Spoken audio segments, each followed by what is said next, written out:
Alright, time for another DraftPhysics.com video presentation. Alright, so the PhysicistMichael guy has made a video titled Right Tools for the Job, Scientific Critical Thinking. I don't think it has anything to do with critical thinking. It just has to do with, jargon for propagandizing, frankly. The physics is just so scattered and sloppy. And as I've been claiming for years, anybody could notice that it's way under evidenced. Everything they claim to be true. And it's really a conversation. I mean, physics is a conversation about reality. What is the truth? It's as important as a free will argument or, all of that stuff. It's really has to do with how does the physical universe work. And it's not about doing calculations. It's about understanding the physics, the physical mechanisms. Whether or not you can isolate them into a description of a thing. Maybe there's some reason to say, well, we can't actually take a picture of a photon, but I think we can get a picture, get a model of how it works. And their models are not proven by a volume of evidence. They're just stated and calculated, but not proven or demonstrated that their calculations are accurate. And you can show that with the double slit experiment, for example, where lots of times they'll tell you something about what the pattern will be, and they don't prove it. So anyway, so in that context, I'll play this video. I think I will speed it up a little just to get through it. He says lots of things that I think do need a reply, and so I will provide that. Yeah. In physics, there are a number of key physical concepts that very regularly show up when analyzing different kinds of systems. Things like Newton's laws or... Okay, so Newton's laws are a little bit, again, this is supposed to be about critical thinking, and Newton wrote them, 300 years ago. And, we could write them a little better. So the first law is just kind of obvious. Something stays in the condition it's in unless something interacts with it. So you're just saying that something's in the universe, so it's doing something. It's just going to keep doing that until something forces it to do something else. And that's it. So that's not much of a law. The second law is basically just saying force equals momentum. Basically saying if you want to go twice as fast, you have to apply twice the force. You want to go 3 times as fast, 3 times the force. That's the actual text that Newton stated. Okay. And the third law is this equal and opposite reaction thing, which was more about the fact that you can understand if there's an explosion, it goes both ways. It doesn't explode one way, it explodes both ways. If something expands or something contracts, that it usually does it based on symmetry. That symmetry is a big part of physics. And so, and something explodes, there's a piece of it going that way and there's a piece going that way. There's no equal and opposite reactions. There's just actions. And if something's going in a direction and it hits something, what it's doing is giving the other thing its stuff. If it's a force and it hits it, then it goes. And if it wants to go twice as fast, you got to hit it with twice as much force. Back to the second law. But you're just giving it to it. There's no resistance to movement. Nothing says I'm not going to move. It says you have to give me a force to move me. You have to give me something. Bowling pins don't just fly away. They have to take the momentum that the ball gives them. Buildings don't fall down. They have to be forced to fall down by taking the momentum from some giant steel ball or an explosive. So it's all exchanging of momentum. It's exchangement of motion. So everything has motion in the universe. The universe is made out of stuff moving, and really all you're saying is movement can be exchanged between objects. And that's it. This isn't more complicated than that. It's not more complicated than that. Conservation of energy or conservation of momentum. Yes, you have to conserve it because the motion never dies, because the motion is essentially made out of force in the universe. and you contain it, you hold it, you have it, you possess it. And that's why you move, is because you possess an imbalance in this force, this stuff going in a direction. You've collected it. Not to mention a host of different mathematical methods for applying these concepts. So applying them for what purpose? Not to tell the truth, but yes, you have some agenda. Okay, you want to build a bridge, then you do mathematics. You want to understand the truth, math isn't going to get you there. The truth is going to be understood by seeing it, by doing experiments, by finding out what happens when you do something. Very often, the same physical system can be analyzed using a variety of different methods. Yeah, the best method is to do an experiment and see what comes out of it, and to use a high-speed camera, or to do this, or microscope. This is how you know. We didn't do biology with mathematics, No, you didn't even do chemistry that way. It's trial and error. You do the experiment, you find out what happens, you mix something together, see what it does. But it's helpful to consider which methods and concepts will be most helpful for a given scenario. Whatever the given scenario is. Again, if you want to understand the truth, what do you want to know how the physical universe works? You have to do it through experiments. This is one of the things that makes most physics courses very different than most math courses. And frankly, they're indistinguishable. So it's just basically saying, let's find a formula that we agree, that we state to be an axiom, a truth, and then you just do your formula, and then you claim a reality or an outcome, and you never prove that it's true. You just say that it has 563 joules of energy, but you never show it. You never, you never stir some water, heat some water with it. You never do anything to see if the joules are actually there. In a math course, you're generally given an equation with some unknown, and you're asked to solve for that unknown. Whereas for what purpose? To just practice doing math. Again, what's the purpose? The only purpose of mathematics is to formalize the overt and obvious parts of physics in terms of relationships. That something weighs twice as much, something weighs 4 times as much, then you can create relationships and formalize it into a simple equation. But that's it. It's just a simplification of a much bigger sentence. But if you're really going to do physics, you have to use the whole sentences. You don't use the formulas.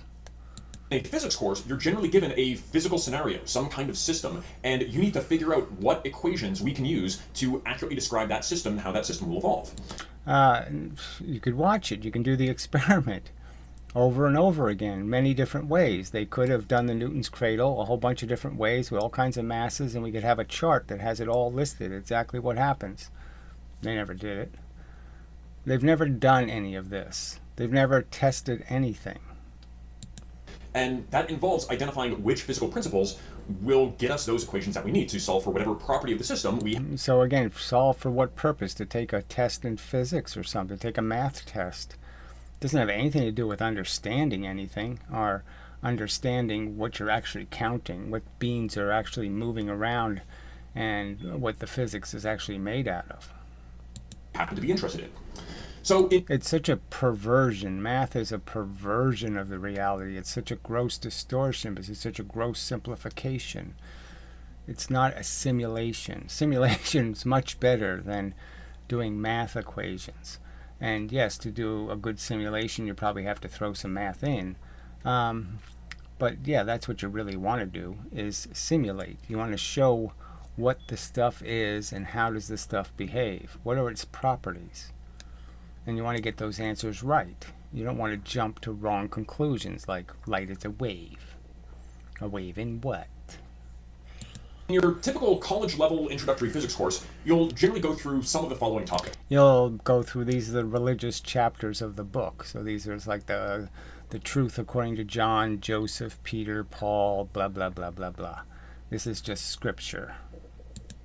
For example, you'll talk about kinematics. We can talk about Newton's laws or dynamics. We can talk about conservation of... It's all the same thing. It should be one conversation about what is the elemental function. So if you're going to talk about how atoms work, you have to talk about electrons and protons, and the rest of that horse shit of neutrinos and antineutrinos and all that babble is going to be really quite irrelevant to basically diagramming what an atom is. Because none of that stuff even exists for more than a millisecond. energy or conservation of momentum, and sometimes conservation of angular momentum as well. These are generally Yes, the conservation part is a simple Descartesian understanding. So 400 years ago, it was kind of nailed down through an awful lot of observation of experiment that basically energy is this stuff that just keeps moving in the environment, and all you have to do is follow it. And you can see that it just gets transferred from a big thing into a bunch of little things. That's heat. Or it can go from a bunch of little things, okay, into a laser beam, and that can push something big. And so you can transfer and convert the energy, but it's never, the conversion isn't into some new form, it's just into some new size. All you're really doing is moving material bits, and you can move little tiny ones, or you can move great big ones. things that are introduced in a a one-term or two-term college-level introductory physics course. Again, plus or minus some other topics, depending on the exact course. And I want to emphasize that this is certainly not an exhaustive list of all key principles that come up in physics. So it's a list of things that are all redundancies: weight, energy, momentum, heat. They're all the same thing. They're all movement of matter. For example, in thermodynamics, in addition to conservation of energy coming up a lot, we also Thermodynamics is just the tiniest part of things moving. So you're saying, let's find the little tiny bits of a molecule or an atom and say, okay, now we know they move, and when they move, they're pushing on each other's electrons, and so we can say that there's this energy between them. So in a sense, heat's not as small as you can get. I mean, the photon is as small as you can get, something that's made out of force, moving the speed of light. also need to consider concepts of entropy and other concepts in statistical. So again, a nonsense, there's no real point in talking about entropy in a universe full of gravity, because obviously everything's clumping. So this idea that there's some natural declumpiness, when no, there's a natural clumpiness. Mechanics. In special and general relativity, well, obviously we have the principles of relativity coming into play, where So more nonsense, and so you can go back to Galilean relativity. You don't have to blow up the absolute universe. And again, as pointed out, if you accept part of their physics, you can't accept the other part, and the parts are incompatible. And if you accept their m1/2 mv squared notion of energy, then you know that things use more fuel the faster they go, and therefore you can tell how fast something's going by how much fuel it's using. the outcome of an experiment should not depend on the choice of coordinate system or the frame of reference of that experiment. If I'm moving in a certain frame of reference, I should be able to do all of those experiments and get the same outcome. Yeah, the only experiment you do is watch the fuel gauge, and if the fuel gauge is going down at a different rate, then you know, oh, something's wrong with that relativity theory, or something has to be wrong with that stupid m1/2 mv squared theory. Quantum physics has its own set of principles, which we're definitely not going into here. Yeah, it's not. There's no principles involved. The principles are thrown out the window. It's all a bunch of silly speculation, completely untested, kind of unverified, very little effort to actually pick at the truth and find the truth. They just want to believe in the wavicle, whatever that is. I mean, wave-particle duality on its face is nonsense. It was made fun of by Einstein. It's been made fun of by people who say, oh yeah, it's a wave on a Tuesday and a Thursday, and it's a particle on a Monday and a Wednesday, blah, blah, blah. Too silly. I'd love to, at some later point, make a playlist on properties of quantum physics, but again, that's not going to be for now. Nah, silly. Entanglement, ESP particles. Just absolute nonsense. No good reason for any smart person to believe in that crap. But even this starting list of kinematics, Newton's laws, conservation of energy, conservation of momentum, and conservation of angular momentum. So again, it's not Newton's laws, because they violated Newton when they went with m1/2 mv squared. It's not Newton's theory of energy. It's not Newton's theory of velocity in the universe, motion in the universe, quantity of motion. It's not Newton's theory. And they just keep pretending Newton has something to do with it. It's Newtonian dynamics to believe in 1/2 mv squared when it absolutely is not. Allow us to predict how a wide range of systems is going to evolve over time. Now, all of this is great, but we do need to be very careful in identifying how each of these principles are applied and under what conditions. They don't apply any principles. Again, they just apply their axiomatic statements and their conditional axiomatic statements about how the thing works. Okay, they're formulas, and their formulas have these gaping holes in them. Each of these principles is going to be most useful. It's like if you're to build something and you have some set of tools. You have a saw, a hammer, a drill, a lathe, It's nothing like that at all. Math isn't a tool for doing any discovery. Okay, it's just not. It's not a microscope. It's not a magnifying glass. It's not a telescope. All right, maybe it's a hammer and a nail. I don't know. But it's not an investigator's tool. A whole bunch of different pieces of equipment, and each of these tools is going to be helpful to you. But each of those tools is going to be helpful in a specific kind of situation. And we need to know which tool is going to be right for which kind of job. And the same thing applies to when we're looking at these key physical principles. What catch-22 to apply? So it really just has to do with a silly rule book of when we'll say it's a vector and when it's a scalar and when it's this and when it's that and when it's a wackical and when it's a silical and when it's a stupidical. It's just a bunch of bullshit. Antimatter. Come on. And ridiculous. When we're going to apply them. It takes a lot of practice to learn how to do this, and I'm not going to be able to summarize the entire thing in one video. But let's start by... Yeah, I don't know what the video's purpose is. You've already made your specific claims. This is just, again, making your specific claims again in a pile of video rather than just making it on a specific subject. So, sorry, no sale. I wish he would, explain to me how 9.8 meters per 1 second is what Newton said, how it makes sense to put in Newton's mouth 9.8 meters per second when Newton didn't write it and Newton didn't say it. By very briefly going over each of these concepts to see if we can find some general hints regarding when each of these methods is going to be most useful. So let's start with talking about kinematics. Kinematics is basically just describe. Right, and so look, that's why I have all these words for something. It's kind of silly, okay? It's just dynamics. It's just mechanics, period. You don't need the word kinematics in front of it or any other kind of crap, all right? It's just the mechanics of physical bodies in the universe. How do they behave? And frankly, they all behave the same way. The rule is... you want to go twice as fast, you got to use twice the force. I mean, it's really not that complicated. Heavy things are harder to push. There's more of the matter to move, so therefore you have to use more energy the heavier the object is. But you don't have to use 4 times or 9 times or 16 times or 25 times. You don't need 25 times the fuel to go 5 times faster. That's what they say, but you don't.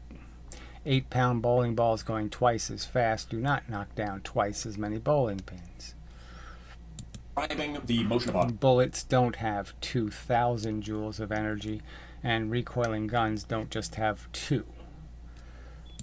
So if I have an object that's kind of moving around, we can relate the position of that object at any moment in time, the velocity of the object, the acceleration of the object, and again, how all of those are changing with respect to time. And so none of that means anything. So the Newton's cradle is sort of a giveaway that the word acceleration is sort of moot and irrelevant. Because in the Newton's cradle, this happens. All right? I mean, there is no deceleration and then acceleration. There's just a transfer from motion over here, nothing for a split millisecond, and then this leaves. The end. Okay? It's, unfortunately, right? Again, they have all these high-speed cameras. There's no go-to place, as far as I know, where we can just see a Newton's cradle with a high-speed camera. But I think what we're going to see is that there isn't any real deceleration and acceleration. There's just a complete transfer of the motion at the speed of sound in the steel that the balls are made out of. Well, if we're going to be describing these things and using these terms, we had better define them. So velocity is just a measure of how is your position changing with time. So again, totally uninteresting, but yes. How fast are you going? And then how much are you? And those are the only 2 things you need to know. That's all Newton knew existed, was how heavy are you and how fast are you going. And that'll decide what work you can do in the universe. The bullet is one atom moving 1,000 miles an hour. The gun recoil is 1,000 atoms moving 1 mile an hour. In Newton's world, those are the same thing. They can do the same work in the universe. They are the reflection of an explosion that created energy in both directions, and the objects collected that energy and are now showing you what the energy looks like when it's in a bigger object. The end. It's not more complicated than that. Equations, this triangle symbol, this is something that we see a lot in physics. This is the Greek letter delta, and it just represents the change in some quantity. So if I'm talking about my change in position, that's going to be my... And again, changing over milliseconds, who cares? It's just the net change is all that matters. What's the net change in your velocity? The end. Acceleration is just a change in your velocity. And all you really want to know is what's the net change. Who cares about how fast or slow it did the changing? In most cases, it's not going to be meaningful. 1/1000th of a second versus 1/1,000,000th of a second isn't going to make any difference at all. My final position minus my initial position. How is my position changing? And we're dividing that by how much the time changed. What was my final time minus my initial time for that particular interval? How much time did it take for it to move a distance is the velocity. And velocity is a real physical thing in the universe you can understand. You can understand that motion, going from point A to point B, is an event. And you can understand that the event, the faster the event happens, the more quantity of motion that would represent.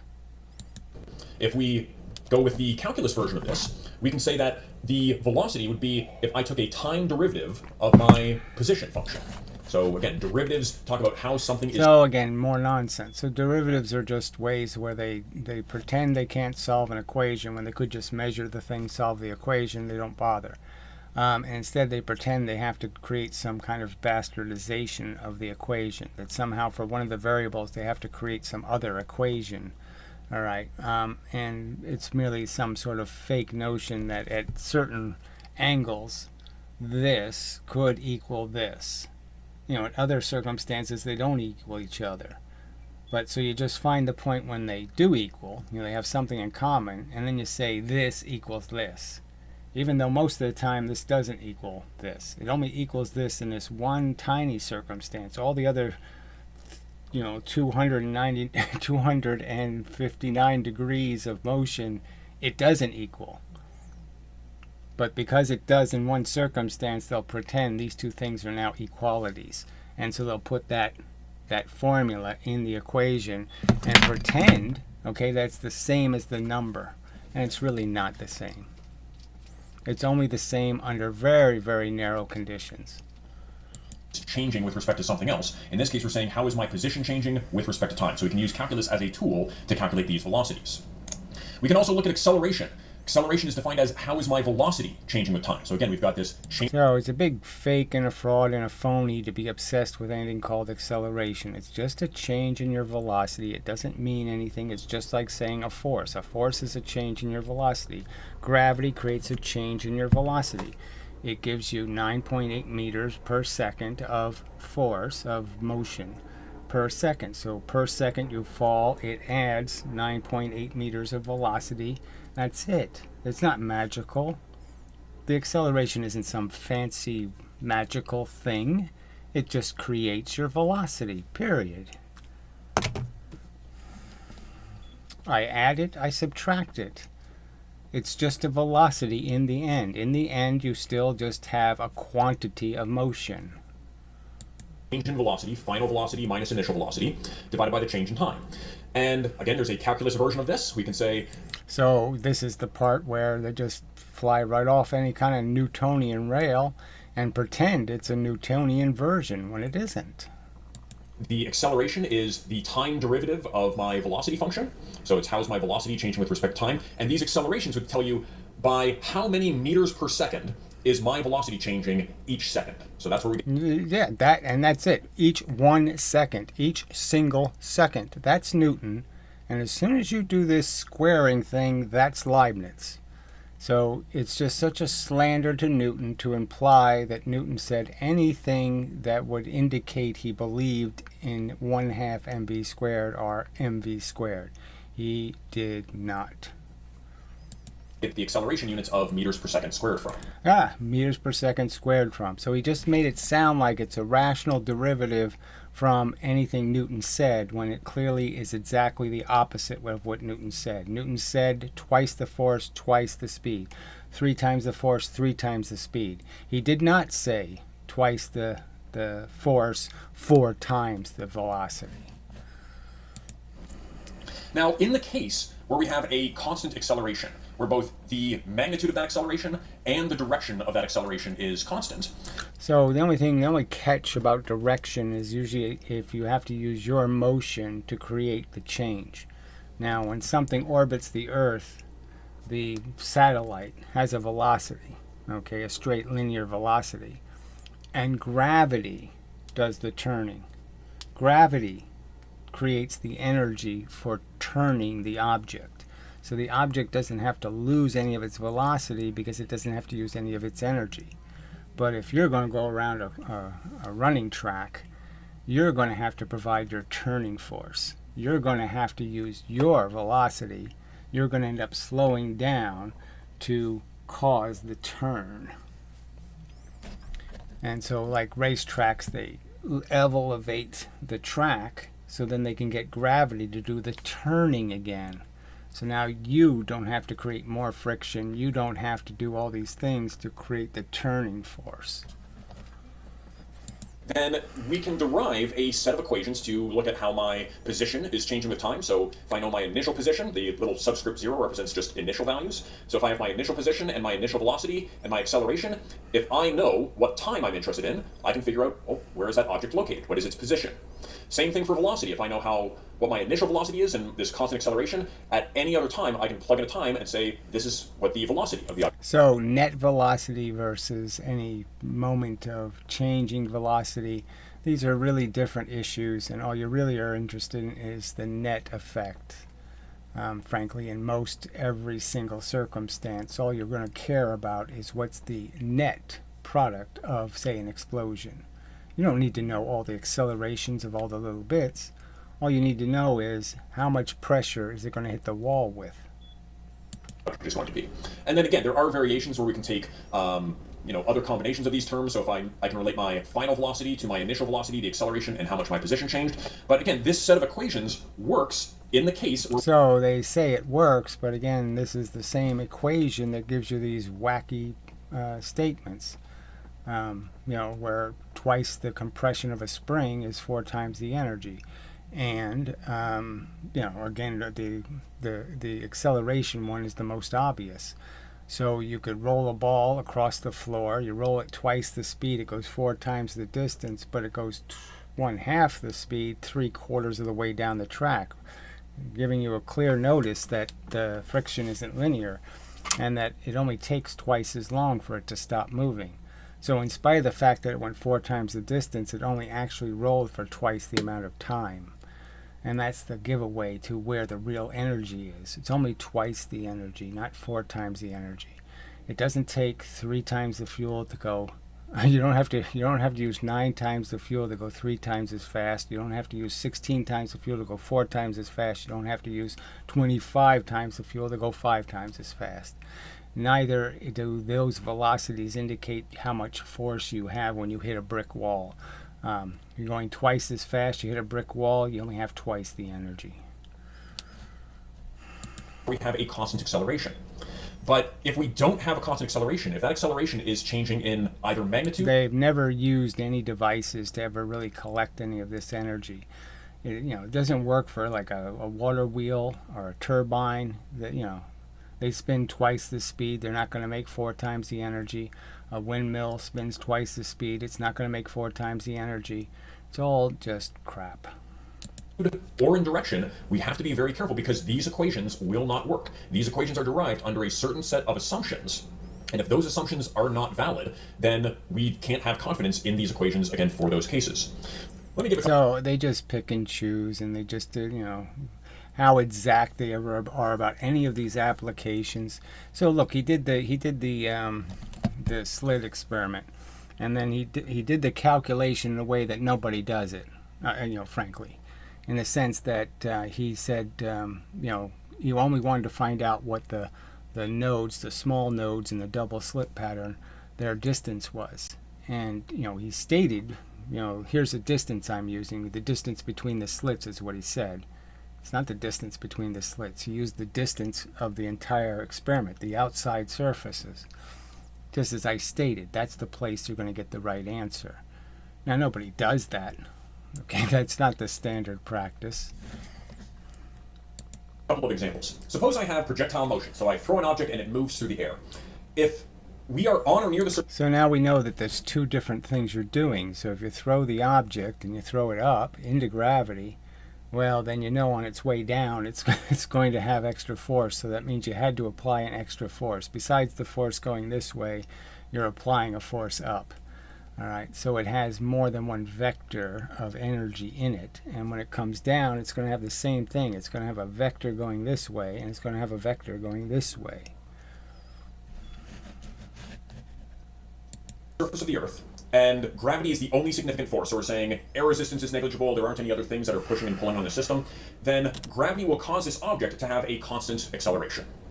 And when dealing with projectile motion... So it doesn't even make any sense. Obviously, if you're just throwing it straight up, then of course the only thing you're fighting is gravity, and you'll get back exactly what you put in. Questions. As if gravity was almost a perfect spring. So whatever force you have to apply to lift it, it will return the object to your hand with the same force that it left your hand with. A lot of students in the past say, well, I'm going to throw the object, and when I... So obviously he threw it from one hand to another, so he's added two motions. He's added a motion in this direction and a motion in this direction. Catch the object, well, it's now no longer moving, so its final velocity should be 0. So it'd be silly to say anything about its final velocity because we know that the motion had to go somewhere. The motion doesn't disappear. So again, that's the whole Newtonian point. That's the whole Descartesian point. So nothing ever lands and it just disappears. The energy's gone. It has to go somewhere. If the big thing isn't moving, then there's going to be some little things moving. But that's inaccurate because the second I touch the object, the second it reaches my hand and I catch this object, it's no longer satisfying those assumptions of gravity is the only significant force acting on it. So I don't even know why he's saying that, because of course that is exactly what's happening. Gravity's acting on it, so we have the weight of the object plus whatever action you added.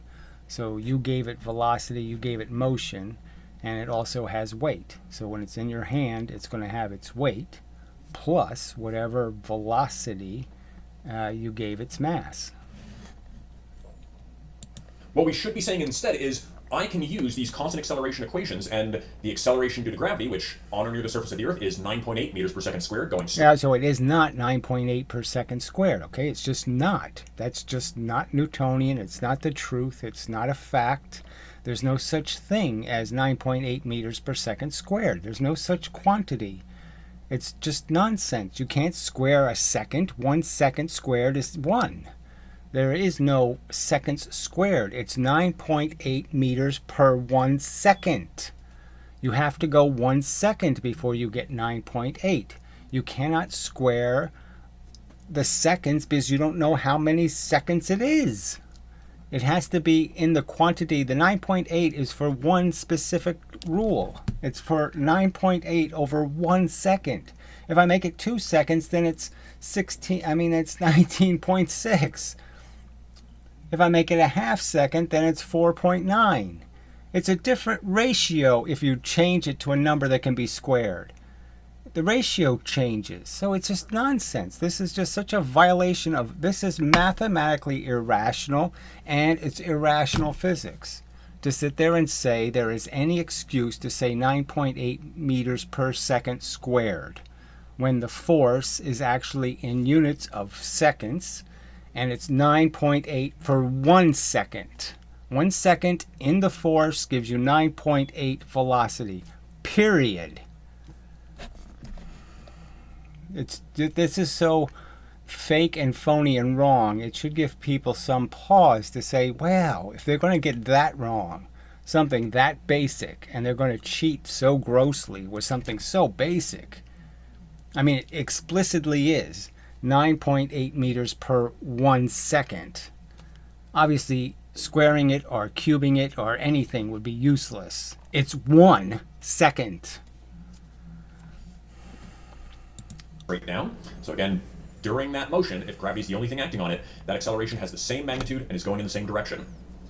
That Again, it obviously, well, why does he say it? He knows there's two vectors. He knows this motion is separate from the up and down in gravity motion. Gravity is independent of any other motion you gave the object. So all that counts is how much up did you give it and how much down is it going to get. And then there's just how much of this sideways motion did you throw into it. And that's all there are, is two vectors. And the two vectors are independent of each other. Take a little pause. Whoa, forgot to turn it back on. Anyway, okay, for the moment it leaves my hand. It reaches my other hand. So during that segment of the motion, not once I catch it and not as I'm throwing it, but just during the segment of the motion where I am not in contact with the object, that's when I'm allowed to use these constant accelerations. And who cares then? That's useless to you. You want to know what the impact is, and the impact is going to be a composite of two different motions. Acceleration equations. So we have to be careful of when these equations are valid. Another example would be uniform circular motion. Let's say I have So this is just more crap, okay, where they just take something really simple and make it complicated. All rotational motion is the same as linear motion. It's just mass moving a velocity. All right, and so they're going to play a game that has something to do with how many times you rotate. When no, it just has to do with how fast are you rotating. That's it. It's the same rules. It's just momentum. There's no angular momentum that's any different than real momentum. That is straight line momentum. You're just saying, okay, it's a curved path, so I have to straighten that line to know the velocity. But that's all there is. There's just the velocity. There's just masses moving. So if you put the mass on the outside of the wheel, all right, then it's going to be a mass moving at a high velocity, and you're just going to need a lot of energy to move it at that faster velocity. If you put it in the close to the center of the wheel, then the mass doesn't move nearly as fast, so you don't need nearly as much energy to move the mass. It doesn't have to absorb as much energy. The system doesn't have to push as hard. It's easier to push if the mass is in the center than if the mass is on the outside, because there's more mass to move at a higher velocity the further out it is. But it's perfectly linear, consistent with the lever. There is no squared version. Object that's moving in a circle at a constant speed. Well, you can show that since the direction of that object is changing, the direction that that object is moving in, its velocity direction is changing, it is still accelerating even though the speed is constant. So again, it's not accelerating because those are two different vectors. The force pushing it in, whether it be gravity or a string, doesn't matter. It's providing the turning energy. So it has nothing to do with the velocity. The velocity doesn't have to create the turning action, because you're applying a force to do it. And that acceleration, if this is going in a circle at a uniform speed, that acceleration will always point towards the center of the circle and have a magnitude of that speed squared divided. So the speed squared doesn't mean speed, it means rotational speed. Okay, so it's not its actual physical velocity. How much distance is it traveling? So again, they're breaking the distance argument and turning distance into how many rotations does it make. Divided by the radius of the circle that it's moving. Now you might say, well, if the speed isn't changing and this is moving in a circle of constant... Obviously, the speed would be changing if you changed its position from the outside to the inside. Its actual velocity will change. Radius, v squared over r, that should give you a constant acceleration. So can't we use these equations? And the answer to that one is no, because the direction of the acceleration is always pointed towards the center of that circle. So again, it's just more nonsense about some acceleration. There's no acceleration in the first place, in a sense. Okay, nothing's moving towards the center of the circle. All you're doing is applying a constant torque, okay, but frankly it's not really moving it because it never goes from one place to another place. It never moves in that direction. As it moves, the direction of the acceleration is changing. So again, these equations would... So direction would be irrelevant in such a case.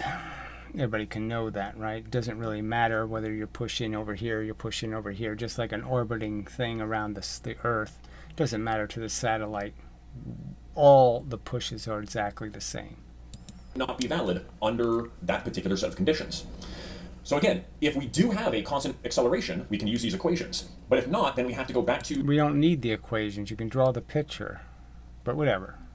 Some of these other more fundamental concepts and say, well, I have to... You can do the experiment. Simple enough. You can put the wheels right on a, some sort of course that provides energy, some sort of system, and you can see that the one with the mass on the outside, if it's twice the distance, you've put the mass twice the distance from the center, and you'll find out that it's going to store twice as much energy. It's going to take twice as much energy to move it the same speed. Calculate more specifically, how is this direction of acceleration changing, or how is this magnitude of acceleration changing? We have to be a little bit more careful with how we apply those concepts. Let's talk about Newton's laws next. So again, they're kind of as laws. They can be improved. I just think it ought to be restated more consistent with, reality, and the simple point that Newton was making. So Newton's laws say, I want to be able to identify what causes different kinds of motion. So this is going to relate forces, interactions between objects. Gravity is the Earth pulling down on me. So it's not actually anything pulling down on you. Pull is a kind of a silly notion. I don't know if Newton ever talked about that, but frankly, it's a push-averse. And the very idea of something pulling on something, it should be a non-starter for most people that believe in a physical universe. That's a special superpower. That's not a physical thing, pulling. It's just not a reality. Elementally, there's no such thing as an elemental pull. It just can't happen elementally. Where banging into something, hitting something, that's really easy to do elementally. So again, that should be an argument that gives you people some pause. I mean, it really should just give you a little bit of pause, and you think about it for a minute and you say, yeah, how could a little elementary particle pull on something? It really can't do it. I mean, there's just no way to do it. There's no way for it to contact it and cause it to move towards it. But obviously it could throw a rock and hit it, or it could just bang into it. And that's really easy to understand. If I have air resistance, it's air pushing against my hand as my hand tries to move through the air. If I have friction... Yeah, but that one gets a little complicated because air pressure is pretty instantaneous in terms of it moves very fast. So it fills voids very quickly. It's those two surfaces rubbing against each other. They're all interactions between different objects. Surfaces rubbing against each other is moving atoms. So you're causing a bunch of atoms to vibrate. And those vibrations go into substances that are not insulators. Solid substance will tend to share the vibration.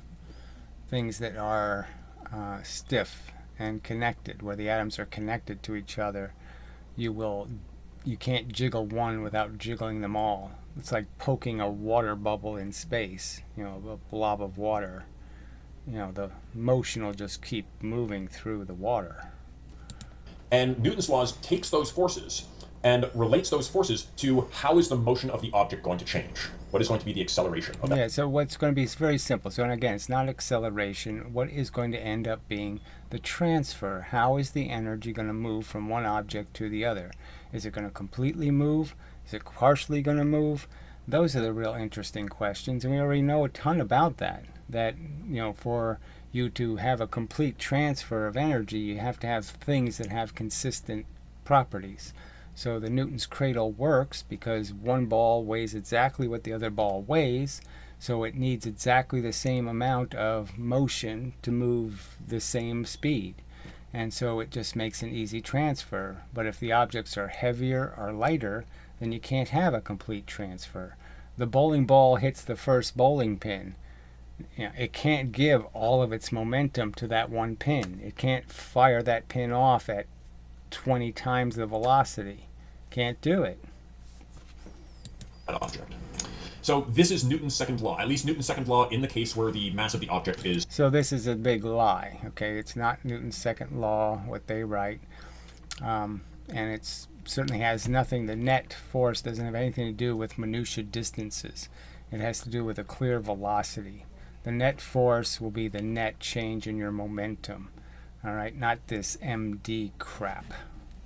That's not what Newton wrote. Constant. There's a little bit more of a fundamental version of this, but if the mass is constant, then we can use this equation. So the key idea here is that if I can add up all of the individual physical forces acting on an object.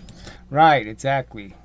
If you just account for it, and that's all there ever is. There's little things causing big things to move, then there's big things that cause little things to move, but that's all there are, is big things moving and little things moving, and they all do it equally. 1,000 atoms going 1 mile an hour is the same amount of energy and force as one atom going 1,000 miles an hour. It all adds up perfectly. That's Newton's mechanics, and it works. That's Descartes' mechanics, and it works. That's Galilean mechanics, and it works. And those forces are acting on an object of a certain mass. That's going to cause this object to have a certain acceleration. The higher the mass, the lower the acceleration is going to be. Mass is an object's resistance to acceleration. So it isn't a resistance to acceleration. It's just a fake, phony way of describing something. You cannot make somebody, again, a poor person is not resisting being rich. Somebody has to give them the money. Okay? If nobody gives them money, they can't be rich. It's that simple. Somebody has to sacrifice their energy. For something to have energy, something has to give it to it. All right? And that's all that's required. There is no resistance to being given the energy. There's only a rule, okay, that obviously heavy things, okay, you bang into something going really fast, into something really big, it can't go the same speed. So you have to do a conversion. You have to convert your deceleration into its rate of acceleration. You have to make it so it can absorb the energy. And that's what levers do. And the direction of this net force, the sum of all these forces, that's actually going to match the direction of the acceleration, since, as far as we know, the only masses that we know of are positive values. Okay. Yeah, so why are we messing with this pull crap, okay, when it seems quite obvious that everything has to be pushed by something? So what we can do with this is identify that there's lots of different kinds of physical forces. Again, things like... So there's no lots of kinds of physical forces because it's all just one thing. Just little bits of mass moving are big bits of mass moving, and that's all you have to calculate.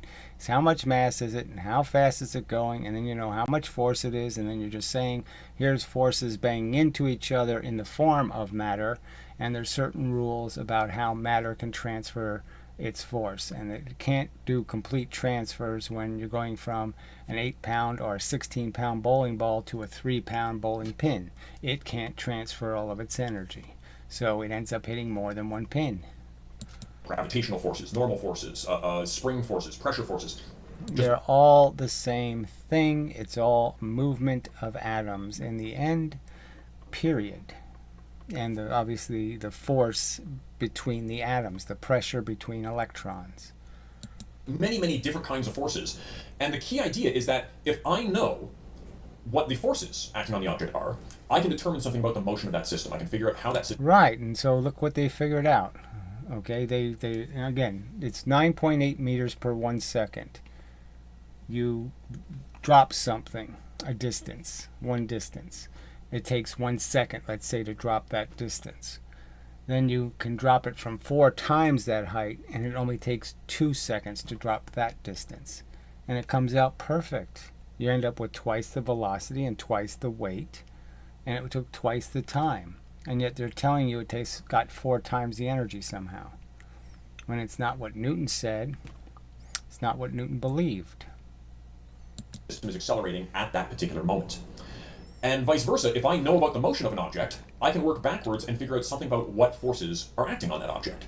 This is used in a lot of... Apparently you can't do any of that because he's written these new rules that everything that moves loses 99.9% of its energy to some magical waste. And so, it just doesn't make any sense at all. So you don't have to use twice the fuel. You only have to use 4 times the fuel to go twice as fast, because to go twice as fast, all you have to do is not waste as much energy that you already have. The gas already has the extra energy in it. You just have to say the magic mumbo jumbo words over the gas can, and all of a sudden the gas will give you more energy. Cases, for example, let's say I observe a star, and stars usually are going to be orbiting around the center of the Milky Way, the center of our galaxy, or the center of whatever. So they don't know nothing about whether galaxies are getting bigger or getting smaller.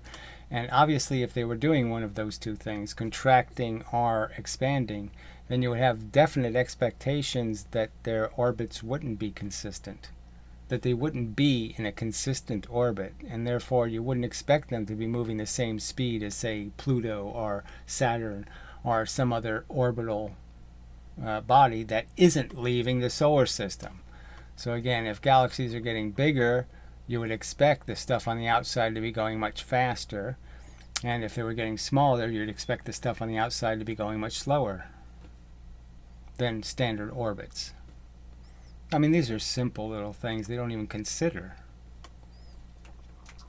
They really don't have any evidence of which way the galaxies are going. Whether whether the galaxy is throwing stuff out or whether the galaxy is consuming. Whatever galaxy they happen to be in. But usually those stars would follow a straight line. But let's say I see that star wobbling a little bit. Well, I might not be able to see the planet that's orbiting around it, but if I can measure the properties... So this doesn't require any big formula or anything else, right? This is Newton could give you these mechanics. So he's throwing this in here for whatever purpose, I don't know, but that's the real simple physics they figured out 400 years ago. That wobble, and I know how that system is accelerating, I can figure something out about the gravitational influence of whatever unseen planet is acting. Right, so there's nothing magical there. They did that for Neptune. They predicted its existence based on, a little eccentricity in the orbit of Saturn. On the object, and I can start figuring out some of the properties of that unseen planet. So again, this is used in a lot of different situations, and another thing that we can do with this is if those forces... we can do with this, like this is something we want to do something with. Why... It's not something anybody wants to do anything with. What you want to do is understand what's really taking place. Are the planets being forced by a force, pushing the matter into the center? Or is there some magic vacuum cleaner that's sucking the matter? These are the important questions, and they have no good reasoning to defend their pull theory. Acting on the object are constant, then we're going to have a constant acceleration. And if I have that constant acceleration, same magnitude of acceleration and the same direction the whole time, I can go back and use my constant acceleration. Yeah, who cares? Anyway, take a pause there. So, boring part. Alright, so I guess I'll throw one little drawing in here. I mean, I've drawn it so many times, but, while I was talking about, stuff moving in space, and, I've made this argument over and over again.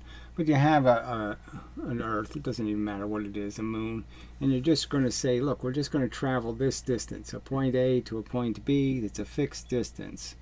Alright, and it's going to be exposed to a certain amount of gravity, okay, so it's going to be a little more gravity here, a little less gravity here, but it's all going to be the same for anything I test with it.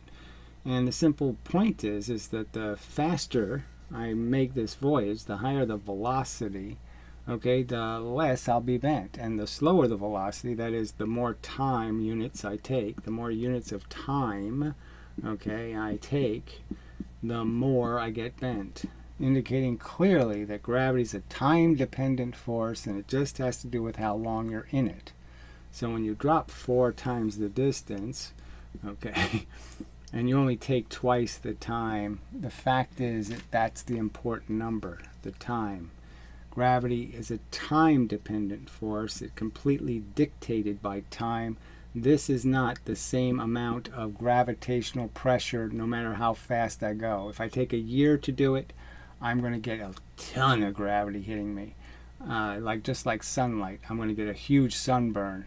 But if I go really fast, all right, take a second to do it, then I'm going to barely get hit by any photons at all. I'm not going to get a tan. I'm not even going to get I'm not even going to be able to, the universe is going to be very black. It's going to look very dark because hardly any gravity is going to affect me. And that's how the force is absorbed. It's absorbed based on how long you're in the rain of the force. The force is just like rain.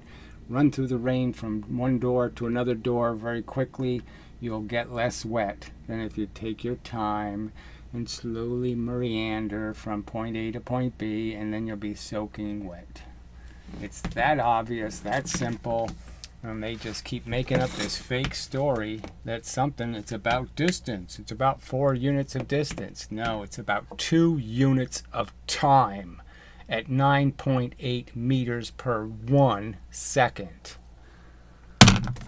And they won't counter-argue that statement with anything. Equations from the kinematics part. Now, we can also have cases where the forces might be changing as the object moves from one location to another.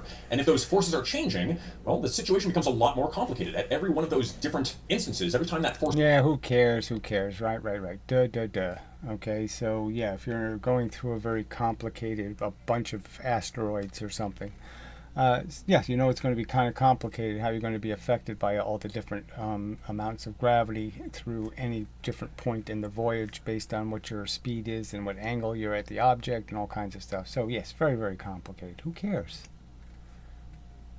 Changes, my acceleration is going to change as well, so we won't be able to use those constant acceleration equations. Well, maybe there's a better method in the case where those forces are changing. And that kind of leads us to conservation of energy. If I have a case where my force changes with position, let's say I have a spring. So this isn't the same thing at all. The problem of having a multi-body problem, okay, that just means you need a huge computer because there's so many things that are factoring in and changing. But if you just change it to a 2-body problem again, then it's really simple again, because then the mechanics are really, they're kind of linear and straightforward. So yeah, 2 light bulbs really easy, 3 light bulbs complicated. And as that spring either compresses or stretches, the amount of force that spring applies is going to be changing. So if I have a spring and I compress the spring and I'm using... Alright, so let's just understand. He basically says that I can compress a spring and I can get any amount of momentum I want out of it. So as an explosion, I can make the explosion make 2 things leave with 2 momentum, a total of, or 22, or 222. I can make the explosion give more motion in the universe. So I can compress a spring and I can get two light objects to move, and they'll move with just say 200. 100 going this way and 100 going that way. I can double the mass, do it again, and he'll say I can get 400. I can get 200 going that way and 200 going that way. That's the experiment he did. And he says that makes sense to him, that he can make more momentum out of the same spring compression, more total momentum. You can't say this way undoes that way. They're both real motions in the universe. That's real energy. Nobody thinks when I explode some dynamite that there's no explosion because the same amount of force went this way as went that way. So therefore there wasn't any force. It's real force, it's real momentum, it doesn't subtract. Explosions don't have subtracting momentums. To launch an object. Guns don't have subtracting momentums. I mean, the gun is a simple example, right? You're shooting a bullet this way, the gun recoil is that way. Do they subtract? Of course not. Does anybody think the momentums subtract? No. As that object moves, at every time that object moves, and the spring changes how stretched or compressed it is, those forces are going to be changing, those accelerations are going to be changing, which means I could either keep on recalculating what those new forces are, keep on recalculating what those new accelerations are, how that affects the motion of the object. So he doesn't even have evidence that it's really how a spring works, frankly. That it doesn't give away all of its energy right from the instant. Okay, so it's instantaneous push. and you're just watching the extra energy that the spring didn't use, okay, that just follows the object. But it really did do the push already.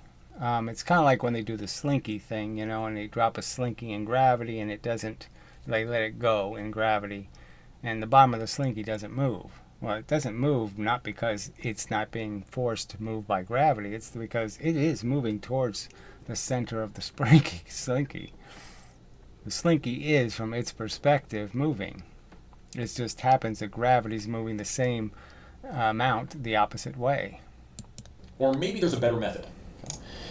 In conservation of energy and some of the other topics we're going to talk about, we want to be able to identify quantities that are conserved in a closed system. So everything is conserved in every system. There's no such thing as anything not conserved. So anytime you're saying I don't have to conserve something, I say you're breaking physics, because it always has to go somewhere. Just like Feynman said, it's a certain number of blocks.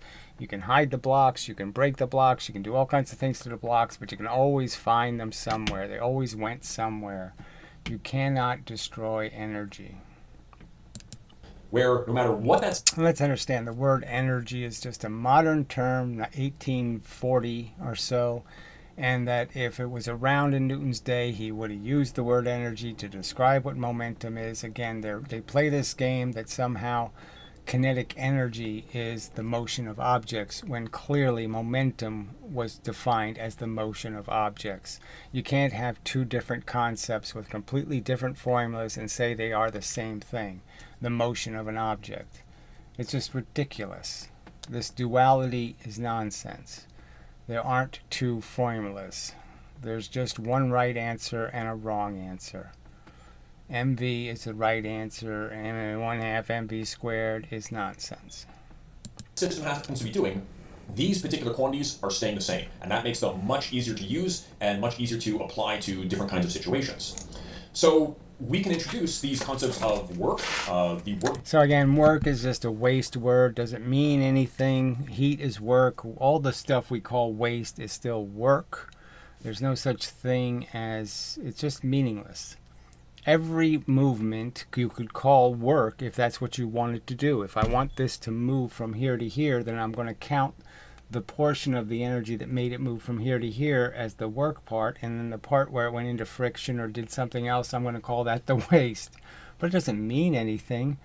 It's all the same thing. It's energy going into something. How much of it went into it, that's all. But there's no such thing as work. If there's no, you know, they say, I hold this battery up, they're saying I'm not doing any work because it's not moving. It's just ridiculous. Of course I'm doing work on it constantly. Done by a force, so how much energy is added by a force, where that work done is equal to the force times how far it moves times the cosine. Yeah, times nonsense, baby talk, silly crap. There's no such thing. There's just conservation of energy, and the energy that you want, the car moving, that's fine, but the heat is work. All the other stuff, the waste, is still work in the universe. The universe is working. That energy is flying through the universe, just like your car is making things vibrate and move in the universe. The energy doesn't disappear. It just goes from one object to another object to another object to another object. The angle between the direction of the force and the direction that the object is moving in. We can talk about different kinds of energy, like kinetic energy, the energy associated with the bulk motion of an object. So silly, the bulk motion of the object associated with the bulk motion of an object. What the hell is momentum? It's exactly the same definition. Momentum is the bulk movement of the object. They're not different concepts. It's exactly the same thing. Two different formulas for exactly the same thing.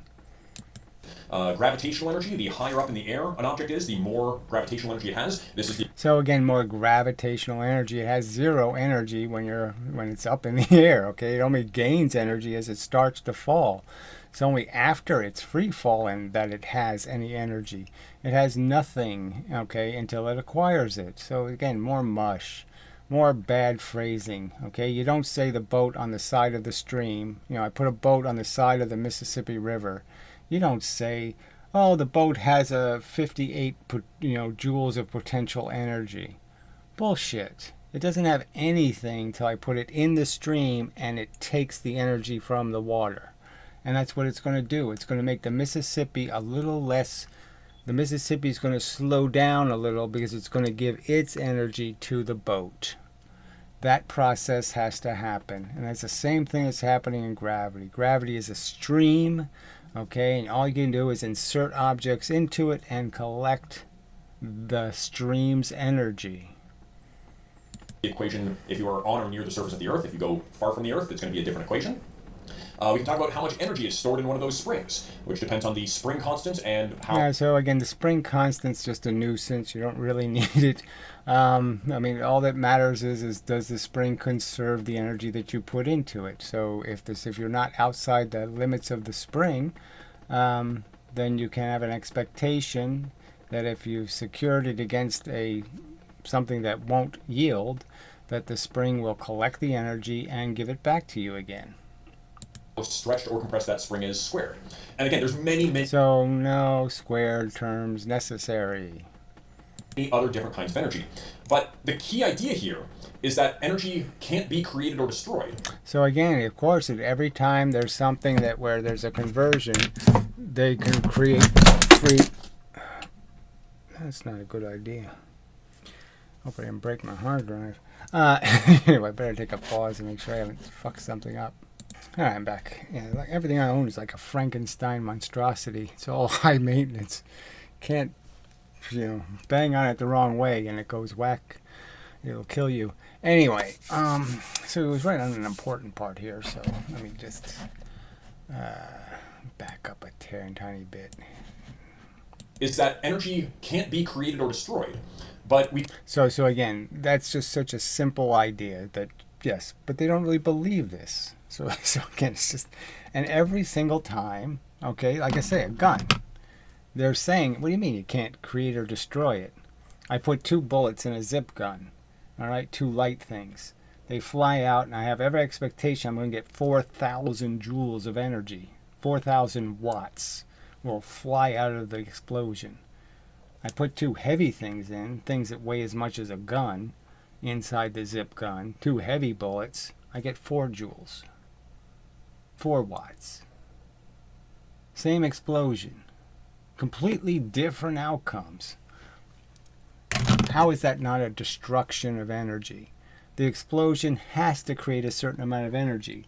So, well, this one's probably worth drawing, just to see if they can man up and actually argue any of the stuff I have pointed out over and over and over again. It's really just an argument about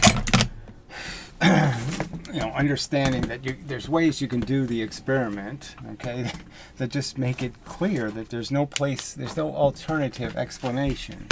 So if I had a vessel, okay, and I'm just going to have an explosion in there, it's going to create air pressure. It's completely reflective. So it's going to explode, but all of the pressure has to go out here. And then that is just going to be connected to, say, 3 cylinders, okay, all the same size. All right. And so all you're going to do is decide how many of the cylinders are you going to allow to move. So if I allow 1 to move, I have an expectation of the amount of pressure. They'll come in here, push the cylinder. It's going to be twice as much as if this happens. Okay, if I let 2 of them move, then it's going to be twice. So this would be 2 the velocity if it's just 1. If it's 1, then it's only going to be 1 velocity. And obviously if it's 3, then it's going to be, what, 0.75? I should have thought that through. Yeah, that does... it does make it curious. I guess I should have just stuck with 2 cylinders. All right, but that's the simple point, right? So here's 2 cylinders. Those are my 2 choices. If I let both of them go, it's going to be one velocity. If I let one of them, if I keep one of them still, the other one has to just give twice the velocity. It's not going to give 4 times the velocity. It's just going to be twice the velocity. It's the same amount of pressure. It's going to relieve itself with the same force. I'm not going to lose any more energy. Nothing's going to get hotter. Or I'm not going to waste anything anywhere. And that's all I want to get is twice.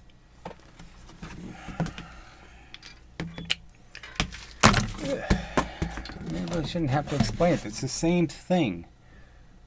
one thing moving twice the velocity is the same thing as both things moving at one velocity. Those two things have the same amount of energy. Their theory says when the one mass is moving with twice the velocity, it has 4 times the energy. And when they both leave, then only have 1 unit of momentum, 1 unit of kinetic energy. And I have 4 units when just one of them goes. How can the same energy create those two outcomes? Where did the losses go?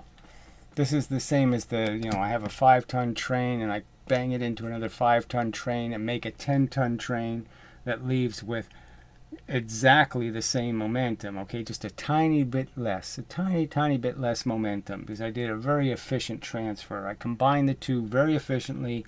I have the same momentum. I have a 10-ton train moving 5 miles an hour. I started with a 5-ton train moving 10. The two things equal each other. There is no, it lost half the energy. I had 4 times the energy here, and now I only have 1 time the energy here. None of that happened. Half. I didn't lose half the energy. I didn't have 200 joules going in and only 100 joules coming out. It's just nonsense. Can change it between different types. So I can have an object that starts with gravitational energy, and when I release it, it falls downwards, and as it falls downwards, that gravitational energy gets converted into kinetic energy. So again, there's no conversion of anything. You just put your boat in a stream. It's now acquiring energy from the stream. That's all something falling in gravity is doing. Is a differential in the energy coming up out of the earth and the energy going down into the earth. And that subtle differential is all that you're going to be affected by. More photons are hitting you from the top than they're hitting you from the bottom. Therefore, you're going to move in that direction.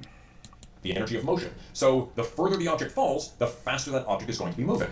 Right, and its amount of time that it's in that field of energy is going to decide that exposure to the light or that exposure to the rain. It's the amount of time you're in the rain will decide how wet you're going to get. And depending on the situation, this can greatly simplify the algebra. So obviously you don't need to simplify it because it's so obvious and you've already been given the number. It's 9.8 meters per 1 second. So no matter what you can find out what it is per a millisecond. You can find out anything. You can put the appropriate number in the fraction. You know exactly how much energy you're going to gain for any amount of distance you're going to travel in the gravity, any amount of time you're going to be exposed to the force. Find out how long you're in the gravity free falling. And then if something is rubbing against you, you can even figure that out. If something's stopping you from free falling, then you can figure out too how much force is now hitting you because you're still exposed in the gravity. So you're being hit by more force because you're going to be in the force longer because you weren't allowed to free fall. Again, think of the case where I'm using a spring to launch an object. If I was to try to use Newton's laws, again, when that object is being launched, at every little moment, every little change in the stretch distance of that spring, those forces are going to be changing, those accelerations are going to be changing. And again, we should all know the answer to all these questions. The fact is that the springs are very irregular. So first you got to find out whether your spring actually returns the energy you put into it. There's lots of things that are unknowns, and springs do that with greater or lesser efficiency. And it's going to be very complicated to calculate how the motion of that object is going to change. So again, and he did his experiments, he got 2 different amounts of total momentum out of the same exact compression. So he has the same explosive, and he creates different amounts of total energy out of that explosion. Total movement of matter, total MV. But with conservation of energy, we can just say, well, if I have this spring and I compress it a certain amount, I can calculate how much energy it starts with, how much potential energy it starts with. When the spring... So again, it doesn't start with it because you compressed it. You know exactly what you put in. If you know what you put in, you know what you have an expectation of getting out. But your expectation of getting it out, makes a big difference how the spring is attached to the other surface or what the other surface is. The other surface isn't much heavier than the object that you're launching. You're not going to have the spring compress with the same rebound, and so you're going to get less energy out. Launches that object, well, that spring energy is being converted to kinetic energy. And so again, there's no conversion in anything called the kinetic energy, because there is no such thing as kinetic energy. Just understand, kinetic energy is 1/2 mv squared. It's made of momentum. So you should always just say first, you're going to get a momentum out. It's going to be converted into momentum. And then you're going to say, well, the momentum gets converted into kinetic energy. But you can't avoid it being converted into momentum first. mv is in the center of your kinetic energy formula. You have to make the momentum first before you can make your kinetic energy. Energy can't be created or destroyed. I know that whatever spring energy I started with has all been converted into kinetic energy. And so again, he keeps saying it, okay, it's all been converted into momentum, mv. It's all been converted into a mass moving a velocity. And the question is having the mass and squaring the velocity make any sense? Is there any good reason to do that? My simple argument is, of course, there is no good reason. And figure out how fast that object is going to be launched at. In a lot of systems, if we're talking about looking how a system changes over an interval, I go from some initial state, the object compressed on the spring and ready to launch, to some final state, well, the spring is now uncompressed and the object is being launched. We can use that to, in a lot of cases, very, very greatly simplify the algebra. But so again, it really doesn't, we don't need simplified algebra. What we need is slow motion cameras that itemize exactly what does happen. We need to see the experiments done really well, very clinically, okay, quick release mechanisms, lots of things, so you can make sure you have very good contact between the object and the spring, to test this out and find out what the right answers are. They're not mathematical answers, they're fucking physical experiments that need to be done. Again, have to be careful with how we use this tool, because we can only use this if we're considering a closed system, so we can keep track of if any energy is being added from external sources or... Well, again, this closed system, it's just nonsense. You're really just talking about a Newton's cradle or something else. It's automatically very closed. You don't need to worry about much else. So it's all just a jargon. Leaving to external sources, and also make sure that we are properly identifying all of the different types of energy that are present in the system. Now, the thing to identify is all the ways you can mess it up, all the ways you can create frictions, distortions, and change the results of an experiment. System. So again, we still have to be careful with how we are applying these ideas of, in this case, conservation of energy. We can also talk about conservation of momentum. So again, how can you not conserve momentum? I just mean momentum is at the core of kinetic energy. And so again, what they're really saying is you have to not conserve the momentum, or you have to not conserve the kinetic energy whenever you're doing a transfer where you change the velocity. Whenever the velocity changes, momentum can't and kinetic energy both can't be conserved. It's nonsense. Definition of momentum is that momentum is just the mass of an object times its velocity. The definition is it's the motion of an object. Just what you called kinetic energy. It's the same definition. It's the energy of the motion of the object. It's a vector quantity, so we do have to be careful about direction. So they just make that up. There's absolutely no experiment, no anything that ever decided it's a vector quantity. They just decided that they want to play this zero game where they want to pretend they can cancel momentums. That is, somehow shooting somebody in that direction, I can undo it by shooting somebody in this direction.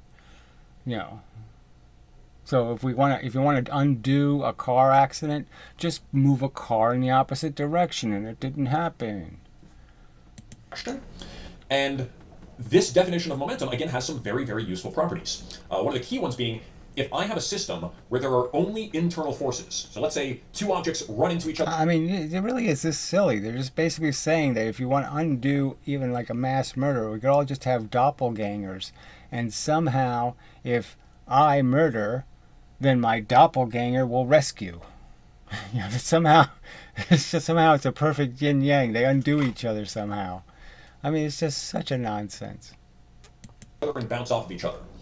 There's going to be a force between those two objects. As long as there are no other external forces, and it's only internal forces, the total momentum... So again, more just gibberish, okay? We're really just usually in all these cases, we're just talking about two objects, okay? And yes, all motion in the universe, okay, that originates inside of something has to come from an expansion or a contraction. There's no other way it can happen. You know, right and left can't happen without you creating an explosion. So the only way you could have a right action or a left action is to allow an external force in. But if you have to make the force from inside of a system, the only way you can do it is create an expansion or create a contraction. That's it. There's no other way to do it. And contractions and expansions have two directions to them. I can never shoot the gun without having the recoil the other way. I have to have the explosive. I have to have the spring. I have to have the mechanism that is in fact going to push in both directions. Now, whether it successfully pushes, that's another concept in and of itself. That I start with before the objects hit, and the total momentum that I have after the objects bounce off of each other, that's going to be conserved. This is ultimately a consequence of both Newton's second and third law. So again, it's really not even true either. So let's just say I did have a rocket in a vessel. All right, and I did put, I put cones on the rocket. So I fire the fuel, and the fact is that because I have these cones, I'm going to be using energy that was going in other directions, and now I'm going to push it this way, and my rocket's going to go that way. So I'm going to take an explosion that would have sent energy in all kinds of directions, and I'm really going to make it go in just the one linear line. And I can't really undo the fact that yes, there is there will be the circumstance of whatever I'm shooting this way, there's the other side. I can't undo that. But again, that's just because of the fact that there's no way to create there's no way to eject something without losing energy. I can't, if I spit in your direction, if I fart in your direction, the fact is I release something going that way, your way. And that means I have leftover stuff going this way. It was balanced before I did it.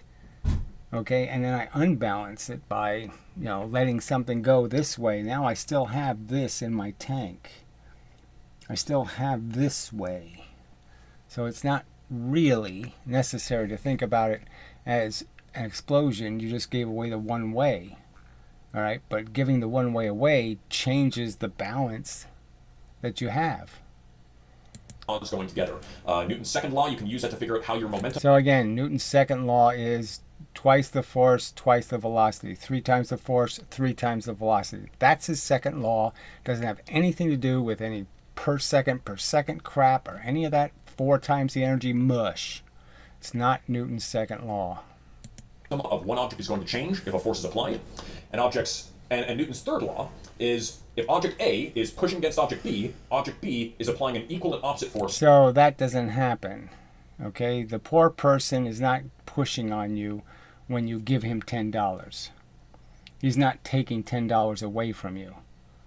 He's not stealing $10 from your pocket. He's not doing a damn thing. You gave away your $10. You're now poorer $10. Nobody took it away from you. Nobody applied an opposite force. None of that happened. The poor person doesn't give you $10 and then you give it $10, because then it wouldn't have $10. You have to lose your energy for it to have the energy. To object A. And since those forces are opposite, you're going to get exactly opposite changes in their momentas. Nah, bullshit. There's no opposite momentas. There's no canceling momentas. All mush. All nonsense. All the bowling ball does is give its momentum to the pins. It's that simple. Hit the pin, give it a piece of your momentum. Hit another pin, give away a momentum. Hit another pin, give away momentum. That's all that happens. The pins do not fight back. So the total momentum of the system will be conserved. It's just one object transferring some of its momentum to the other object. This is extremely helpful if you're analyzing things like collisions or explosions. Again, so it's all just nonsense. Their physics doesn't handle any of it. It hasn't itemized any of it. It hasn't done all these elemental experiments. They can't even tell you, Okay, the answer to simple questions about what would happen in space. You know, I fire, a 5-gram lead bullet out one side of my ship, and then I fire a 10-gram one going half the speed out the other side of my spaceship. One has twice as much energy as the other. Does my spaceship turn? Any system where all of the forces are all internal to the system. So kinetic energy, by the way. They have the same momentum, but one of them has twice the kinetic energy. Does the ship turn? And if the answer is no, it doesn't, then we know kinetic energy is not real. again, collision.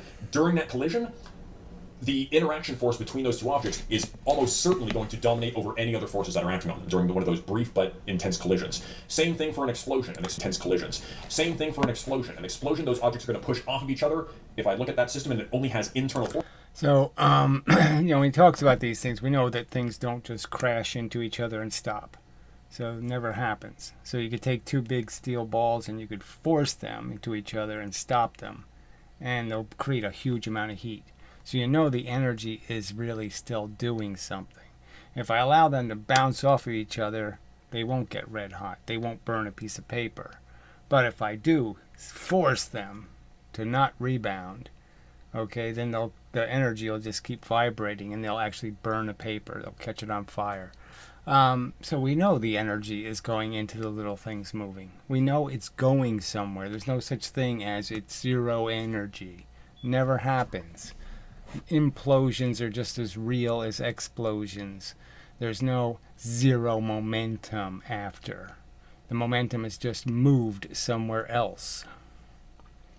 Forces, I can use this conservation of momentum idea to great effect. So, as an example, let's say... So again, when he says conservation of momentum, he's saying everything is zero momentum. Okay, the Unabomber sent zero momentum bombs out to people. Okay, because anything that goes both ways zeros. And everything essentially starts with something going both ways. The sun produces photons in both directions. Would it be sensible for somebody to say that the sun is a zero-sum energy producer? Does it make any sense for it to say the sun produces zero momentum? No, it's nonsense. Absolute nonsense. I have a one-dimensional collision between two objects. So two objects that are moving towards each other, they hit each other and maybe bounce off a little bit. We can look. Yeah, we can understand that any motion after has to be the same as the motion before. That is mass times velocities. So I can make a heavier mass move slower, or I can make a lighter mass move faster, but I have to conserve the total amount of movement, regardless of direction. So again, if I throw something, a tennis ball, at a wall, and the wall yields, the wall moves, the ball's not coming back as much because I've used the energy to move the wall. If the ball comes all the way back, then I know I didn't move the wall at all, and I got all my energy back. The more the wall yields, the less energy I get back. Come on, not complicated. At the total momentum before, saying object 1, its mass times its initial velocity, plus object 2, its mass times its initial velocity. Well, after, if I track the motion of both objects after, we've got the motion of object 1, mass of 1 times its final velocity, plus mass of object 2 times its final velocity. And in any collision, this equation has to hold. If it's a collision where there are only internal forces, this total momentum before the collision and after the collision must match. But this isn't actually quite enough information to fully describe. So more nonsense. It's all the information you need, okay? It's just masses and velocities. And now he's going to say, well, we don't know them. Well, why don't we just measure their masses? Why don't we just weigh them before we do the experiment? Why don't we just test to see what their velocities are? Why do I need to form another equation that, in fact, will get a different answer? Okay, so he's going to do a mathematical derivative. He's going to say this equals something completely different. And the fact is that if I solve it now, I'll get one answer. If I solve it later, I'll get a different answer. That's just showing that their math has no consistency. what's going to happen to the system. It's an important constraint. It definitely is involved in the calculation, but right now we would have one equation with two unknowns, the final velocity of object 1 and the final velocity. So again, it's just word games. They're just doing mathematical tests and saying, well, can we do some mathematical chicanery, okay, to get a right answer in this one specific example? But it'll only work in this specific example, and it'll only work because they aren't going to test it. Of object 2. So we can't take one equation that has two unknowns and unambiguously solve for both of those unknowns. So again, why would I want to do any of that? Why wouldn't I just want to verify it's the truth? So why don't I just measure the masses and measure the velocities, and I'll just see if this is true. And if it's true, then I'm done. Why do I need to do this slop? And it's slop, frankly, because it's not going to get you the right answer. We need some additional information in order to fully use conservation of momentum. And this generally comes, for objects running into each other, this generally comes from energy considerations. Are we dealing with an elastic collision where they're bouncy objects and the total kinetic energy is also conserved as they bounce off of each other? Is it an inelastic collision where they lose a little bit of kinetic energy but So again, you can't conserve both. He's pointing that out right now, so these answers aren't going to be the same. You add kinetic energy, you're not going to get the same answer. Still move off of each other? Is it completely inelastic where the objects just stick together after the collision? Well, that has to do with whether or not energy is conserved. So again, so more nonsense about conservation of energy when he just said you have to conserve momentum. So it just doesn't mean anything. You can't conserve both. It's just silly. Conservation of momentum is a very important physical principle, but for things like collisions, it's not the only thing. We can't get away with just using conservation of momentum and nothing else. We also have to... So he just said it always has to be true, and then he says, no, it doesn't have to be true. I mean, it doesn't make any sense. Know how is kinetic energy being conserved? Do we have an elastic collision, an inelastic collision, or something else? The last one that I want to talk about is conservation of angular momentum. Now, so this means nothing, okay? It's just really, the angular momentum is the same as any other momentum. It's just a mass moving through space, a certain velocity. You know what the mass is, where its location is. You're just saying this line is just really can be converted into a straight line. So a curved line can just be converted into a straight line. It's a real velocity, and that's all there is. It's not as complicated as they want to make it seem. This one is a little bit less familiar, so I'm going to try to go through this fairly briefly, but it's going to come into more play when we in future videos. So see, he's going to pretend that a lever, okay, especially a very long lever, a meter long, let's say, somehow it's angular when it pushes on something. It's not angular, okay? It's not forcing the object to move in a circle. It's forcing it to move with a velocity this way, or on a surface this way. It's forcing it to go this way. It's not forcing it to go around in a circle. So he's trying to evade, the fact that it's just linear momentum. Is all you're doing the lever for is creating linear momentum. And it doesn't matter whether you want to call it angular momentum, because frankly the rules for angular momentum are exactly the same. Gears are round, but they're doing exactly the same thing that a lever does. There's no difference. The same exact rules apply. Angular momentum. Twice the distance will get you twice the velocity. 3 times the distance, 3 times the velocity. The definition of angular momentum is basically a measure of how much stuff is rotating around a certain axis. Okay. So a form that's going to be a little bit easier to kind of understand what it's talking about is this form here, where the angular momentum is equal to something called the moment of inertia, which is... So there's no such thing, okay, as any inertia, okay, moment of mass. There's no moment of mass, so just nonsense. Okay, that's just weight. Everything weighs something. Okay, you have to apply a certain amount of pressure to make it move. A measure of the mass of an object and how that mass is distributed around some rotation axis. So if I'm rotating on this chair, if I'm spinning around on this chair and there's an axis that I'm spinning around, yeah, I can just calculate how fast your shoulders, what their velocity was. I can find how much distance they moved in how much time, and I can know exactly what their velocity was. And so I'll know exactly how much momentum is tied up in your shoulders. And I can do your neck, and I can do, every part of you, okay? And gain a total understanding of what amount of momentum is all of the motion inside of you. My moment of inertia is going to depend on my mass and how far from the rotation axis that mass is located. In fact, it depends on the distance from the rotation. Right, the further out you are, the more you're going to weigh, unless your mass is less. If your mass is half as much and you're twice as far, then it's the same moment of inertia. Axis squared. So if I take some of my mass, there's no squared functions, and move it further from the rotation axis, I hold my arms out. Well, yeah, so that's all you're doing is you're taking your mass, putting it at a higher plane, further from the lever, further out on the lever, and now you have to move it at a much higher velocity to go the same rotational speed. So obviously you're going to go much slower because you're moving a lot more mass, okay, at a higher velocity. So that means you have to go slower. The velocity has to go down, but you can't lose the mass somewhere. You've created more weight. That's going to significantly increase my moment of inertia. So we've got this moment of inertia, and we've also got this term, which is the angular velocity. How rapidly am I rotating? How many, technically it should be radial. So it's not, okay? It's just about, again, it's just about the velocity of the actual mass.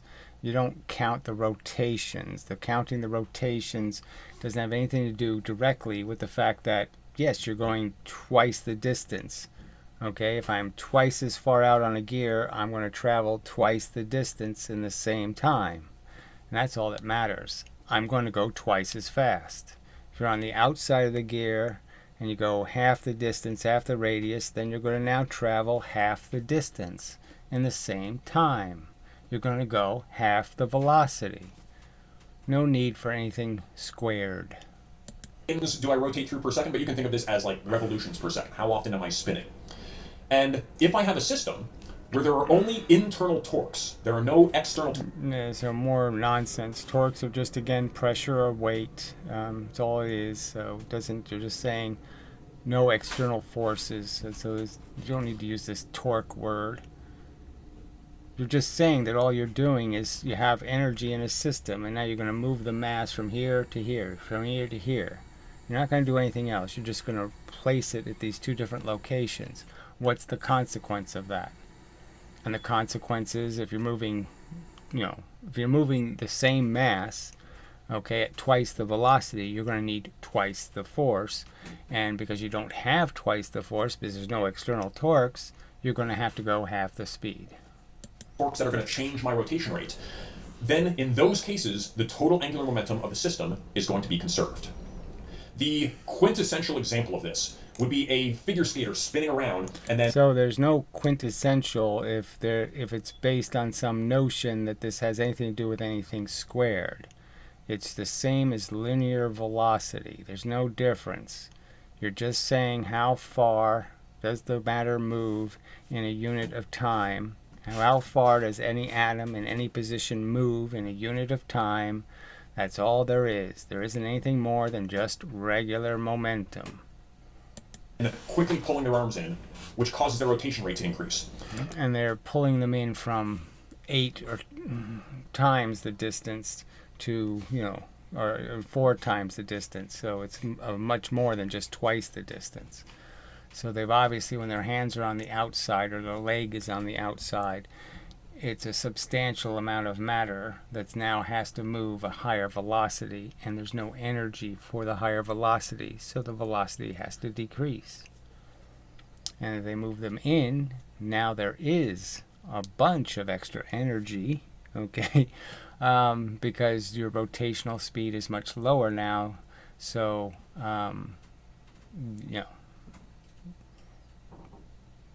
rotational speed, I don't want to use his terminology. I'm just saying that you'll now take the same mass and move at a slower speed, which will mean you'll rotate more times.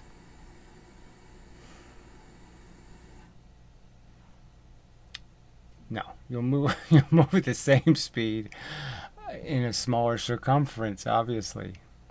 In this case, we're saying the angular momentum is staying the same. My moment of inertia times my rotation rate is staying the same.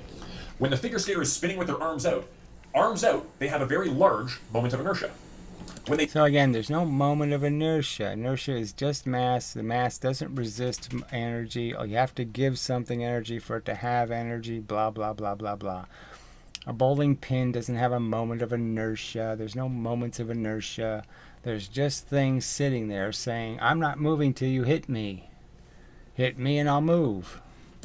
pull their arms in, that's going to lower their moment of inertia. But if the angular momentum isn't changing, that means their spin rate, their angular velocity, has to increase. And again, for systems... So angular velocity he's talking about. So he's talking about the number of rotations. He's not talking about your speed of the matter itself. The speed stays the same. You're just putting the speed in a smaller circle.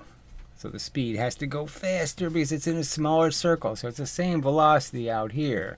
You're just putting it in a smaller circle, so it has to go around more times because it's the same velocity. Where we have only internal torques, there's no external torque acting on the system, we can say that this total angular momentum is going to be conserved. And again, it's a very useful tool under these particular conditions. Another example... So useful for what? Blah, blah, blah, blah, blah. Again, are they describing the truth? Okay, and the truth is that angular momentum is just momentum. It's nothing special. This would be if a system is rotating on a hinge. So let's say I have a lever that's rotating on a hinge. So I don't know why he calls it rotating on a hinge when it's a fulcrum, but whatever. Again, if there are no external torques acting on the system, then the angular momentum, the total angular momentum of that... So again, there's just no reason to do this. Okay, it's the same as a gear turning. There's a lever in the gear, essentially. You could just draw a line through the gear at any point, and you could just say that's all that's really happening here. It's a lever. All right, you don't have to think of it as rotational momentum or rotational movement, because the fact is the lever can push something in a straight line. It doesn't have to push it in a curved line, and it doesn't have to collect it in a curved line. System will be conserved. And for the case of a lever, let's say there are some forces acting right on the hinge. Well, whatever that would even mean, what are we talking about? There's some forces acting right on the hinge, the fulcrum. Why would you hit the fulcrum? What would be the point? Who would do that? Why would I just whack the fulcrum for no reason? If I measure my angular momentum around that hinge, any forces that act on the hinge aren't actually going to produce any torques. Think of trying to open a door by pushing right on the hinge of the door, right on the rotation axis of the door. If you're pushing right at that rotation axis, it doesn't produce any torque. So I don't even know what he's talking about, the rotation axis. The lever works. No matter how, you can have a little tiny distance on one side and a big huge distance on this side, and technically it still works as long as your fulcrum is tiny and small enough. There's no law of the lever where the lever fails to be a lever. Same thing for this lever. If I apply some forces right at that hinge, it's not going to apply any torque. So what the hell is he talking about? So this has something to do with why it's taken 2 weeks for him to do the lever experiment. So for 2 weeks we've been waiting. He's given no indication, no updates, no anything. Been doing all this other kind of conversation videos. Just wondering what the hell.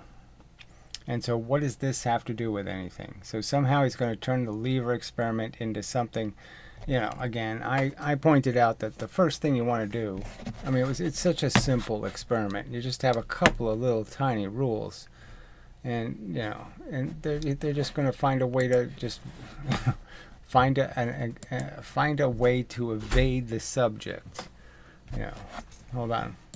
Alright, should be back. So look, it was a very simple kind of experiment. And so the first thing you're going to do, what the idea is just to do the simple test. You want to just see if one mass, twice the distance from the fulcrum, okay, and I put energy in with a 2 mass, can I do the conversion? Can I make the Newton's cradle work with uneven masses? Can I take all the energy from this and put it into this? And my argument is yes, you'll put all the momentum in. All right, and this will leave with twice the velocity. All right, and it'll basically prove, doing the experiment both ways, that a 10-ton train going 5 miles an hour is the same as a 5-ton train going 10 miles an hour. Both of them create each other. And so, as I stated, you want to make a lever that's as light as possible. And the first test to do is just hit it with something, the 2 mass, and just see how much momentum is lost moving the physical lever.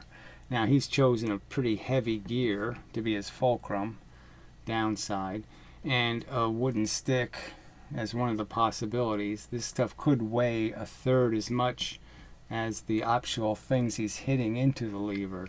So the lever is going to be substantially heavy, and you want to make it as light as possible and as stiff as possible. And once you know that, I mean, if you do it with something light and stiff, plastic, and just a nail through here with a good little bit of oil on it, something that consumes as little energy as possible. And if you could put energy into it and spin it, okay, and only lose, say, 5% of your velocity, then you have a pretty good lever system. Then you put the 1 mass a little tiny bit, okay, less than 2 distances away, the 1 mass. You put it a little closer just to compensate for the 5% lost, and it should leave with twice the velocity minus the 5%. I mean, it's not that complicated an experiment. And let's see how different the one he's going to do is from that simple experiment. Anyway. Annoying. I mean, once he starts talking about all this angular stuff, because frankly, there's so little angular. And he's using cars that are on a track. They're not going to do any angular rotating. Forks to that system. So that system will still have this conservation of angular momentum, again, around that particular hinge. So yes, conservation of momentum. And if it conserves the momentum, then it has to destroy the kinetic energy and create free energy in this case. In this case, where you put the 2 mass in and you let the 1 mass leave, and it's going to leave with twice the velocity, by their theory, I just made free energy. Because I have twice as much energy leaving than when it went in. With all of these examples, again, our goal is to say, if I have a certain physical situation, a certain physical system, and I want to analyze its motion and be able to... we just want to understand all of it. We want to know, how does it work? How does it really work? Okay, not how you've projected it, not what you've thrown into it. I mean, this is like the evolution theory when they were talking about how giraffes want to reach, higher branches, and that's why their neck got bigger, is because they wanted it to happen. Somehow wanting made it happen. People do this with epigenetics. They have some idea that even though it's completely error code, that is, all the epigenetic effects, all you can do is hurt your epigenetics. All you can do is make your eggs broken and create more monstrosities. And creating monstrosities can be favorable for evolution. Okay, evolution likes errors. But the fact is, you're going to make more negative effects than positive ones. Okay, so you're going to have a lot of mutant babies before you get to the good mutation. You're going to have a lot of bad mutations. But that's the only aspect. It's just increasing the errors. Evolution likes when you increase errors. Predict its motion. We have a set of different tools. We've got kinematics describing motion. We've got Newton's laws relating to forces and accelerations. So there's no difference between kinematics and Newton's laws, so that's all nonsense too. Particular moment in time. We've got conservation laws, things like conservation of energy, conservation it's all the same envelope that everything was already sold in. Again, Descartes and Galileo, I believe, already talked about conservation. Certainly Descartes made it clear that the argument is all the energy is in the universe. God already put it in there. And there isn't any more and there isn't any less. It's already in there. And so whatever's moving, it's been that energy. You could go follow it through billions of years of time and find out it has a history that's billions of years old. Momentum, conservation of angular momentum. And each of these tools is useful in a certain set of circumstances, in a certain set of physical conditions. Blah, blah, blah, blah, blah. Mush, mush, mushy, mush. So when we're approaching different kinds of physical systems, we want to be careful of which tool we're using and making sure we're using not only a tool that will get us the right answer. Blah, blah, blah, blah, blah, blah, blah, blah, blah, blah, blah, blah, blah, blah, blah. Okay, again, these tools are just basically, they're either You know, it's either a real shovel or it's not a shovel. So there's no point in calling any formula a tool. Is it right? Is it correct? Does it accurately describe reality? And the fact is that wave equations are not accurate. Okay, and this mush about energy having some squared function is mush. It's not accurate. It's not the truth. It don't work that way. Because again, if I try to use angular momentum and conservation of angular momentum when there's an external torque, So again, there's no external torques in this simple lever experiment. The fact is that when something doesn't move, it doesn't move.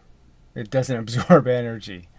All right, that's the truth of it. Okay, the Earth, when you do this lever experiment, the Earth's not going to move, the fulcrum's not going to move. If you nailed it down well, nothing's going to move. It's not going to absorb any of the energy. I'm going to get the wrong answer.